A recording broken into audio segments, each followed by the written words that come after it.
स्वागत है आपका जनता टीवी में। लखनऊ में आज योगी कैबिनेट की अहम बैठक हुई है, जिसमें कई अहम प्रस्ताव को मंजूरी मिली है। इस बैठक में कुल 20 में से 19 प्रस्ताव पास हुए हैं, जिसमें विधानमंडल के 17 वसान प्रस्ताव भी उनको भी मंजूरी मिली है।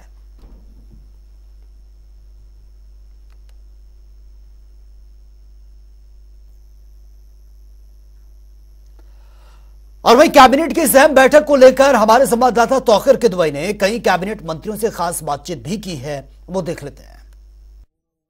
आज इंडिया गठबंधन की बैठक चल रही है। हमारे साथ धर्मपाल जी हैं, मंत्री हैं उत्तर प्रदेश सरकार में। सर, गठबंधन की बैठक चल रही है आज दिल्ली में, शीट शेयरिंग पे फॉर्मूले पे बात हो रही है। देखिए, गठबंधन का अस्तित्व समाप्त हो चुका है। मैं नटसेल में बताना चाहता हूं, आज देश मोदी जी के साथ खड़ा है, देश भारतीय जनता पार्टी के साथ खड़ा है, इसलिए आगे बढ़ा है। सर, रजिस्ट्रार जो है, रजिस्ट्रार जो मदरसा बोर्ड के हैं, वो लेटर लिख रहे हैं कि मदरसों की जांच नहीं होनी चाहिए क्योंकि इस समय परीक्षा का समय है। अभी फरवरी तक कोई जांच नहीं होगी, परीक्षा समाप्त होने के बाद मदरसा की तब जांच करेंगे। बहुत शुक्रिया से बात करेंगे। देखिए, ये धर्मपाल जी हैं, मंत्री हैं अल्पसंख्यक कल्याण के। इनका कहना है कि जो परीक्षाएं चल रही हैं तब तक के लिए मदरसा जांच रोक दी गई है और इसके बाद फरवरी के बाद अब मदरसों की जांच फिर से शुरू की जाएगी क्योंकि बच्चों की परीक्षाएं इससे प्रभावित ना हो। कैमरा पर्सन आशीष के साथ तौकीर किदवई, जनता टीवी, लखनऊ। आज कैबिनेट की महत्वपूर्ण बैठक थी। हमारे साथ मंत्री जी हैं, मंत्री जी जयवीर जी हमारे साथ हैं। सर, बहुत आज महत्वपूर्ण इसलिए मानी जा रही है क्योंकि जिस तरह से अयोध्या की तैयारी चल रही है, वहां पर शिलान्यास की तैयारी हो रही है, तो उसको लेकर क्या अभी प्लान बना? देखिए, 22 तारीख को तय है कि अयोध्या में माननीय प्रधानमंत्री जी के कर कमलों से 22 जनवरी को लोक अर्पण का कार्यक्रम होना है और इस भव्य दिव्य अलौकिक और चिर प्रतीक्षित कार्यक्रम के लिए पूरे देश और दुनिया के सनातन मानने वाले लोग, सनातन संस्कृति के लोग इंतजार कर रहे हैं और वो अलौकिक कार्यक्रम भव्यता दिव्यता के साथ कराने की सारी व्यवस्थाएं ट्रस्ट और प्रदेश सरकार मिलकर के करेंगे। आज हमारा प्रयास होगा कि वहाँ जो लाखों की तादाद में प्रतिदिन श्रद्धालुओं के आने की संभावना है, उसके दृष्टिगत उसी हिसाब से उनको कोई असुविधा किसी तरह की ना हो, चाहे उनके आने की, खाने की, ठहरने की, दर्शन की या अन्य जो सुविधा प्राइमा फेसी होती हैं उनमें किसी प्रकार की असुविधा ना हो, वो सब उपलब्ध कराने के लिए चाक चौबंद व्यवस्था करेंगे। और उससे पहले 25 दिसंबर को आदरणीय अटल बिहारी वाजपेयी जी का जन्म दिवस है। उनका जन्म स्थान उत्तर प्रदेश का आगरा जिले का बटेश्वर है। उनके जन्म स्थान पर आदरणीय योगी जी स्वयं जाकर के 103 करोड़ रुपए की परियोजना पर्यटन और संस्कृति विभाग की उनका लोकार्पण और शिलान्यास करने का काम करेंगे और उसी दिन उसी स्थान पर 3 दिन का पूरे राज्य स्तरीय कृषि मेला का भी शुभारंभ कराएंगे। और सबसे बड़ी गौरवपूर्ण बात ये होगी कि उत्तर प्रदेश में जो हम लोग प्रयास कर रहे थे अभी साल भर से कि हेलीपोर्ट सेवाएं विभिन्न सर्किट बना करके प्रदेश के लोगों को हवाई सुविधा देने का काम का योजना बना रहे थे, उसका विधिवत शुरुआत, हेलीकॉप्टर सेवाओं की शुरुआत विधिवत उसी दिन हरी झंडी दिखा करके माननीय मुख्यमंत्री के कर कमलों से शुरू हो जाएगी, आदरणीय अटल जी के जन्म स्थान से। सर, दिल्ली में भी एक बैठक चल रही है गठबंधन की और बताया जा रहा है कि शीट शेयरिंग फॉर्मूले पे बात हो रही है। खासकर उत्तर प्रदेश में अखिलेश यादव की भूमिका बड़ी है क्योंकि वो मुख्य विपक्षी पार्टी है। ऐसे में इन रणनीति का इकट्ठे होने, अलग अलग होने का कोई फर्क इसलिए नहीं पड़ेगा कि हम 50% से ज्यादा मत लेने के लिए पूरी तरह अपनी रणनीति पर कायम है। धरातल पर जनता का आशीर्वाद प्राप्त है, एक एक कार्यकर्ता में पूरा जोश है, उमंग है और जनता का आशीर्वाद है। उसकी दम पर उत्तर प्रदेश में हम लोग 80 की 80 सीटें जीत करके आदरणीय मोदी जी को तीसरी बार प्रधानमंत्री बनाने में उत्तर प्रदेश महत्वपूर्ण भूमिका निभाने का काम कर रहा है। ज्ञानवापी पे फैसला आया है और मुस्लिम पक्ष की जो भी दलीलें थी उसको दरकिनार कर दिया। देखिए, न्यायिक प्रणाली हिंदुस्तान की बहुत मजबूत है। स्वतंत्र रूप से, निष्पक्ष रूप से, तथ्यों के आधार पर, सबूतों के आधार पर, प्रमाणों के आधार पर माननीय न्यायालय अपने निर्णय देने का काम करते हैं। आज जो निर्णय आया है स्वागत है, अभिनंदन है और उसका जो भी न्यायालय के आदेश होते हैं उसका क्रियान्वयन कराने का, धरातल पर उसका पालन कराने का काम प्रदेश सरकार अपना सहयोग उसमें प्रदान करेगी। बहुत शुक्रिया से बात करने के लिए। देखिए, पर्यटन और संस्कृति मंत्री जयवीर सिंह हमारे साथ थे, जिन्होंने बताया कि जिस तरह से जो राम मंदिर की तैयारी चल रही है वहां पर उसका शिलान्यास होना था और वहां पर उसको लेकर जो तैयारियां की गई हैं उसकी रूपरेखा उन्होंने बताई। फिलहाल तैयारियां बड़ी हैं और सबसे बड़ी जो जिम्मेदारी है वो इस वक्त पर्यटन मंत्री पर है क्योंकि सबसे ज्यादा महत्वपूर्ण भूमिका में वही नजर आ रहे हैं। कैमरा पर्सन आशीष के साथ तौकीर किदवई, जनता टीवी, लखनऊ। आज कैबिनेट की अहम बैठक थी, इसमें आबकारी नीति पर भी फैसला लिया गया है। सर, किस तरह से आज बातचीत हुई है कैबिनेट को लेकर, किस तरह का प्रस्ताव रखा गया था कैबिनेट? देखिए, दो प्रस्ताव आबकारी विभाग के गए थे, एक आबकारी नीति 2024-25 और दूसरा दक्षास्विनी नियमावली 1961 में कुछ संशोधन थे, उन संशोधनों को हम लोग लेकर गए थे, जिसे माननीय मंत्रिपरिषद ने स्वीकार कर लिया है। सर, लखनऊ में खासकर देखा जाता है कि कई शराब की जो दुकानें हैं वो मंदिर के आसपास हैं, मस्जिदों के आसपास हैं, शिक्षा जहां पर दी जाती है वहां पर भी कई दुकानें खुल गई हैं, गली मोहल्लों में है। क्या इसको लेकर कोई अभी नियमावली है? इसको देख, बिल्कुल पूरी नियमावली है हमारी कि मंदिर, मस्जिद, कोई भी रिलीजियस जो जगह है, कोई भी हॉस्पिटल है या कोई भी स्कूल है, उसमें सीमा निर्धारित है। 50 मीटर 100 मीटर की सीमा निर्धारित है नगर निगम, नगर पालिका, नगर पंचायतों में, कि उस सीमा के अंदर कोई भी मदिरा की दुकान नहीं होगी। ये हमारी नियमावली में है। और हमें जहाँ जहाँ से कहीं ऐसी शिकायत आती है कि कहीं पे अगर ऐसी दुकानें चल रही हैं तो उसको हम लोग हटवाते हैं, उसको चेंज कराते हैं, क्योंकि लाइसेंसिंग अथॉरिटी जिलाधिकारी होता है जिले पे, तो हम लोग भेजते हैं, उनको कहते हैं और फिर वो लाइसेंसिंग अथॉरिटी के माध्यम से हम लोग उसे चेंज करते हैं। सर, क्या जब इनका रिन्यू होगा, जब लाइसेंस, क्या उसके पहले पूरी मॉनिटरिंग की जाएगी? खासकर लखनऊ में देखा जाता है कि इस तरह के ज्यादा मामले। देखिए, जितनी भी दुकानें हैं, इस बार तो रिन्यूअल का प्रस्ताव पास हुआ है, लेकिन अगर कोई स्पेसिफिक ऐसी किसी दुकान की शिकायत आती है तो हम लोग उस पर कार्रवाई करते हैं। बाकी सर, जो लखनऊ में लाउंज वगैरह है बहुत बड़ी तादाद में है, वहां पर लाइसेंस को लेकर बड़ी क्लियर नहीं हो पाता है, क्योंकि लिक्वर वहां पे सर्व किया जाता है और 7 दिन किया जाता है, जबकि वहां पे शायद पॉलिसी इस तरह की है कि पर डे का लाइसेंस लिया जाता है। नहीं, जो बार लाइसेंस है वो बार अनुज्ञापी अपना लाइसेंस लेता है। वो लाइसेंस पूरे वर्ष के लिए होता है, वित्तीय वर्ष के लिए होता है, फाइनेंशियल ईयर के लिए होता है। तो उनको तो वो 7 दिन के लिए लाइसेंस, उनका पूरे साल के लिए लाइसेंस होता है। तो वैसे ही ऐसी कोई रोक या रुकावट ऐसी नहीं है। जिस तरह से लाउंज में देखा जाता है सर, किस तरीके के लाउंज में? लाउंज है जो हुक्का बार से, वहां पर भी सर्व किया? नहीं, देखिए, कोई भी बिना लाइसेंस के सर्व नहीं कर सकता है। जिसको भी सर्व करना है उसे आबकारी विभाग से लाइसेंस लेना है। ठीक है, बहुत शुक्रिया हमसे बात करने के लिए। देखिए, आबकारी मंत्री नितिन अग्रवाल जी हैं और इनका कहना है कि जिस तरह से आबकारी नीति 2024 को लेकर 2 प्रस्ताव आज कैबिनेट में पास हुए, और इनका कहना है कि और जिस तरह से लखनऊ में देखा जाता है, खासकर जहां पर शराब की दुकानें जो धार्मिक स्थल हैं उसके आसपास हैं या शैक्षणिक संस्थानों के आसपास हैं, उनको लेकर लगातार मॉनिटरिंग की जाती है। कोई भी शिकायत मिलती है तो उस पर तत्परता से कार्रवाई की जाती है। कैमरा पर्सन आशीष के साथ जनता टीवी लखनऊ। अयोध्या में प्राण प्रतिष्ठा की तैयारी चल रही है। हमारे साथ कैबिनेट मंत्री सुरेश खन्ना जी हैं। सर, प्राण प्रतिष्ठा की तैयारी चल रही है, 4,000 से ज्यादा साधु संतों को बुलाया गया है। किस तरह से इस पूरे आयोजन को देखा जा रहा है?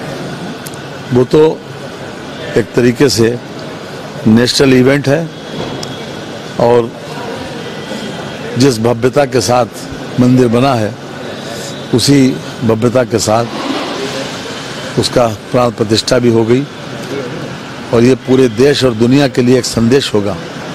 161 वर्ष ये मुकदमा चला और 161 वर्ष के बाद ये पूरी तरीके से संवैधानिक तरीके से उसमें फैसला आया और आज भव्य राम मंदिर बनकर तैयार हुआ है। लगभग 500 वर्ष तक ये जनता के बीच में ये विषय किसी न किसी रूप में आता रहा।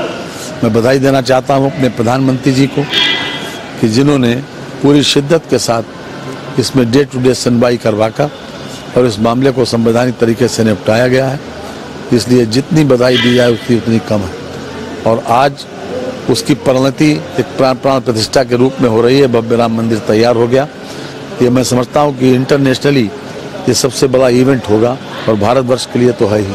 सर, एक तरफ उद्घाटन की तैयारी चल रही है राम मंदिर की, दूसरी तरफ आज ज्ञानव्यापी पर फैसला आ गया, मुस्लिम दलीलों को खारिज कर दिया गया। वो मैंने अभी देखा नहीं है, देख लेंगे। अयोध्या देखिए, सुरेश खन्ना जी हैं, राम मंदिर को लेकर इनका बयान है कि काफी बड़े पैमाने पर तैयारियां चल रही हैं।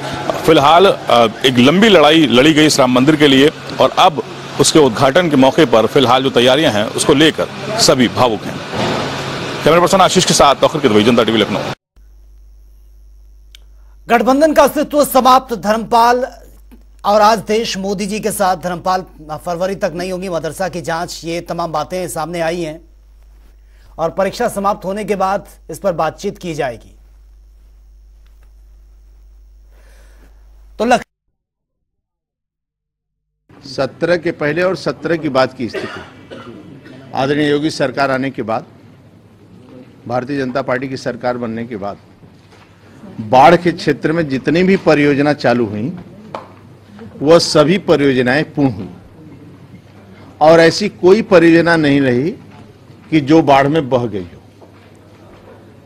इस बार भी पिछली 272 परियोजनाएं पीछे की और आगे की मिलाकर लगभग 320 परियोजनाएं पूर्ण हुई है। और वहीं यूपी में बीजेपी के सहयोगी दलों की बैठक में अपना दल, सुभाषपा, निषाद पार्टी के साथ सभी सहयोगी दल इसमें शामिल हुए हैं। ओम प्रकाश राजभर भी शोषित वंचित रैली की शुरुआत कर चुके हैं और दलित अल्पसंख्यक सम्मेलन भी कराने में वो जुटे हैं और लोकसभा चुनाव में शिक्षा व्यवस्था में नया कानून लाने के मुद्दे को उठाने की भी तैयारी में है। बड़े विकास की बात समाजवादी पार्टी करती है। सैफई का पुरवा एक है, गांव का पुरवा रणबीरपुर। जब मैंने वहां पता किया तो माननीय मुलायम सिंह जी के भाई के नाम पर वो गांव, रणबीर यादव नाम था, प्रमुख थे, उनके नाम पर रणबीरपुर गांव पुरवा रखा गया। उस पुरवे की हालत आपको दिखावें। जो बंजारा समाज के लोग हैं, 100 घर बंजारा हैं और 100 घर बंजारा में ये देखिए उनका गेट प्लास्टिक के बोरे से बना हुआ है। एक ही नहीं है, हम आपको दिखा रहे हैं। ये मड़ई, टाटी, प्लास्टिक, टीन सेट डाल डाल करके 100 घर हैं। और वहीं प्रधानमंत्री के आने से पहले एडीजी जोन पीयूष मोरडिया अयोध्या पहुंचे हैं, जहां पर उन्होंने सुरक्षा व्यवस्था की समीक्षा की है। साथ ही मर्यादा पुरुषोत्तम भगवान श्री राम एयरपोर्ट के उद्घाटन की तैयारियों का जायजा भी लिया है। आपको बता दें कि 30 दिसंबर को प्रधानमंत्री नरेंद्र मोदी अयोध्या के संभावित दौरे पर रहने वाले हैं और इस दौरान वो एयरपोर्ट का उद्घाटन करेंगे। नवनिर्मित अयोध्या रेलवे स्टेशन से वंदे भारत एक्सप्रेस ट्रेन को हरी झंडी दिखाई जाएगी। क्या है ग्राउंड जीरो पर तैयारियां, ये रिपोर्ट हम देख लेते हैं। मिलिट्री फोर्स यहाँ पर तैनात है। हमारी यूपीएसएसएफ अब आ गई है और यूपीएसएसएफ जो विशेष तौर पर सिक्योरिटी ही के लिए लगाई गई है, वह इस संपूर्ण सुरक्षा पर ध्यान देगी। साथ ही सिविल पुलिस जो इस जनपद की है, हमारे रेंज और प्रदेश के अन्य स्थानों से भी विशेष कार्यक्रमों के दिनों में उसको बुलाकर यहाँ तैनात किया जाता है। उसका बंदोबस्त योजना बना ली गई है और सारी पुलिस फोर्स मिलकर एक टीम की तरह काम करेगी। आप सबका भी पर्याप्त सहयोग हमें मिलेगा, मुझे पता है, और हम इस कार्यक्रम को बहुत अच्छे ढंग से। प्रधानमंत्री के प्रस्तावित दौरे से पहले लखनऊ जोन एडीजी आज अयोध्या पहुंचे थे। उन्होंने एयरपोर्ट से लेकर रेलवे स्टेशन का जो लोकार्पण होना है, चाहे रामपथ की बात हो, चाहे भक्ति पथ की बात हो, उन सब की वो जो निर्माण कार्य चल रहा है उसकी जांच, परखा और कानूनी दांवपेच पे जो भी वो थी एयरपोर्ट से लेकर के अयोध्या रेलवे स्टेशन तक का जो सुरक्षा व्यवस्था के आला अधिकारी थे, उनसे सुरक्षा व्यवस्था के व्यापक तैयारियां का जायजा लिया और उन्होंने तमाम जो चाहे एसएसपी हों, चाहे आईजी रेंज अयोध्या हों, उनके साथ जो समीक्षा बैठक थी, उन्होंने कानून का जो पाठ है उन्होंने अधिकारियों को पाठ पढ़ाया और आने वाले समय में प्रधानमंत्री के दौरे को लेकर सुरक्षा व्यवस्था का जायजा लिया और वहाँ जो तैनात कर्मचारी, चाहे रेलवे स्टेशन चाहे एयरपोर्ट हो, सुरक्षा व्यवस्था का व्यापक और सख्ती बरतने का निर्देश दिए हैं। वीडियो पर्सन कृष्णा के साथ BS लाठी, जनता टीवी, अयोध्या। और वहीं अयोध्या में रामलला के प्राण प्रतिष्ठा समारोह को लेकर महापौर महंत गिरीशपति त्रिपाठी ने बाकायदा प्रेस कॉन्फ्रेंस की है। उन्होंने कहा कि 22 जनवरी को अयोध्या के इतिहास का निर्णायक क्षण होगा। भगवान रामलला अपने गर्भगृह में पधारने जा रहे हैं। ऐसे में आने वाले तीर्थ यात्रियों की सुविधा का ध्यान रखने के लिए नगर निगम ने भी योजनाएं बनाई हैं। साफ सफाई, पेयजल और प्रकाश को लेकर सुविधाओं में इजाफा ये किया जा रहा है। करीब 10 सेक्टर्स में बांट के सफाई को इस तरह से नियोजित किया जाएगा कि अयोध्या में स्थापना के समय स्वच्छ और निर्मल अयोध्या दिखाई पड़े।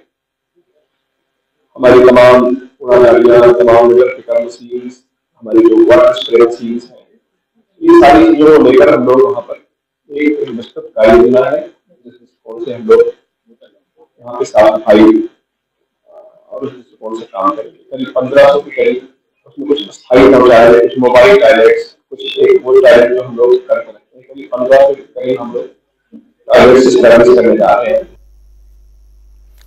और वहीं कारागार एवं होमगार्ड विभाग के राज्य मंत्री धर्मवीर प्रजापति बाराबंकी जिला कारागार पहुंचे हैं। धर्मवीर प्रजापति ने कारागार के कैदियों से सीधा संवाद किया। साथ ही ऐसे कैदी जिनके परिजन उनसे मिलने नहीं आते, उन्हें सर्दी से बचाव के लिए गर्म कपड़े, कंबल भी यहां पर वितरित किए गए हैं। इस दौरान राज्य मंत्री ने कहा कि बीजेपी जब भी कोई चुनाव जीतती है, अखिलेश यादव और विपक्ष को ईवीएम की याद सताने लगती है।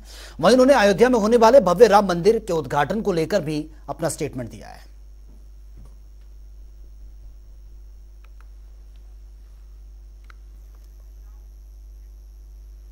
किसान नेता राकेश टिकैत आज कानपुर देहात पहुंचे थे, जहां पर भारतीय किसान यूनियन के पदाधिकारी ने उनका भव्य स्वागत किया है। इस दौरान उन्होंने सरकार पर भी जमकर निशाना साधा और आरोप लगाया कि सरकार किसानों की बात नहीं करना चाहती।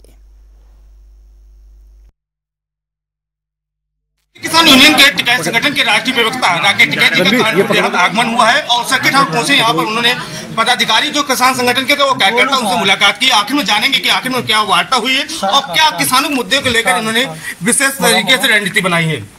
जी राकेश जी, टिकैत जी, आपका बहुत बहुत धन्यवाद। पहला मेरा सवाल रहेगा कि आज आप कानपुर देहात आए हैं, आज कार्यकर्ताओं के साथ मुलाकात की बैठक, क्या कुछ दिशा निर्देश ये है कि आंदोलन को मजबूत रखो, संगठन मजबूत रहेगा तो किसान बचेगा।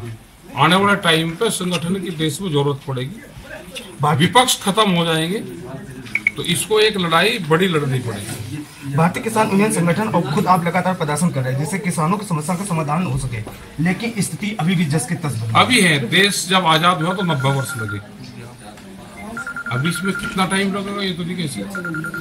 किसानों के लिए बिजली, पानी, खाद ये सभी व्यवस्थाएं सुलभ नहीं है, क्या इस पर कठोर कदम आपके संगठन द्वारा? बिल्कुल हम उठा रहे हैं और सरकार नहीं कर रही है तो हमारे मूवमेंट जारी है। सरकार झूठ बोलती है। सबसे बड़ा मुद्दा है आवारा मवेशी, जिससे किसानों की फसल बर्बाद हो जाती है, किसानों की जाने जा रही हैं, इस पर आप क्या करेंगे? आप देखो, आवारा पशु हो, फसलों के रेट कम हो, फसल बीमा योजना हो, भूमि अधिग्रहण हो, ये सारे इशू सरकार के हैं। वो चाहती है कि किसान तंग हो और अपनी जमीन बेच दें, कुछ अधिग्रहण कर कुछ बेच दें। वो तंग होगा, जमीन दे हमको, तो ये दिक्कतें आएंगी। किसान पराली न जलाए, इसके लिए सरकार सजग है। जिला प्रशासन किसानों पर कार्रवाई, जुर्माना वसूलता, लेकिन अब किसान की फसलें चढ़ जाती आवारा गाँव में, उन पर तो नहीं जिला प्रशासन। कोई किसान पराली नहीं जलाता, उसका जो वेस्ट होता होगा थोड़ा बहुत जला देता होगा, कोई किसान नहीं जलाता, सब खाने में।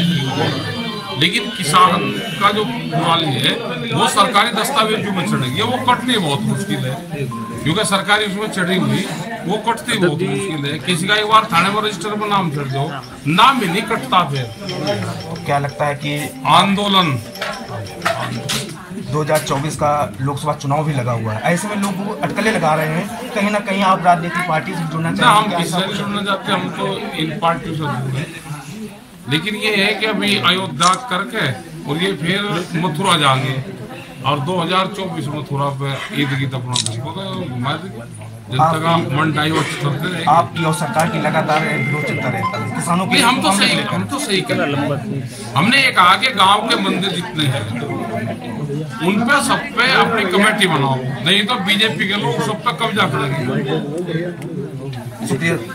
जैसे कि राकेश टिकैत जी ने बताया कि बीजेपी सरकार लगातार लोगों के साथ छलावा करती है। अब देखना ये होगा कि आखिर में किसान संगठन के साथ जो वार्ता की है और जो दिशा निर्देश दिए गए कितने कारगर होंगे। विशाल सिंह, जनता टीवी, रसूलाबाद, कानपुर देहात। और वे श्रावस्ती में रेल लाइन लाने के लिए श्रावस्ती को रेल लाइन से जोड़ो संघर्ष समिति लगातार इस पर काम कर रही है। रेल विहीन सीमावर्ती जनपद श्रावस्ती को रेल से जोड़ने हेतु श्रावस्ती को रेल से जोड़ो संघर्ष समिति भरंगा श्रावस्ती विगत 14 सालों से संघर्षरत है और 5 करोड़ रुपए की मंजूरी और 2 मार्च 2019 को खलीलाबाद से बहराइच तक 240 किलोमीटर नई रेल लाइन निर्माण के लिए रेल मंत्री पीयूष गोयल की ओर से शिलान्यास किया गया और साल 2024 में यह परियोजना पूरी होनी थी, लेकिन अभी तक भूमि अधिग्रहण भी शुरू नहीं हो पाया है। अविलंब कार्य शुरू कराने की मांग को लेकर श्रावस्ती को रेल से जोड़ो संघर्ष समिति का सत्याग्रह और धरना जंतर मंतर पर यह किया गया। मेरा जिला श्रावस्ती एक ऐसा जिला है पूरे उत्तर प्रदेश में जहां पे 1 सेंटीमीटर रेल लाइन नहीं है। बहुत ही पिछड़ा जिला है, नेपाल सीमा से लगा हुआ है। आवागमन का साधन रेल के अलावा बस की भी बहुत बड़ी कमी है। तो 2010 से हमने श्रावस्ती को रेल से जोड़ो संघर्ष समिति बना करके श्रावस्ती में रेल लाने का प्रयास शुरू किया और स्थानीय स्तर पर तमाम पत्राचार के माध्यम से, समाचार पत्रों के माध्यम से मैंने प्रयास किया। फिर सन 2014 में 27 जनवरी 2014 को जंतर मंतर पर 500 लोगों के साथ विशाल धरना प्रदर्शन किया।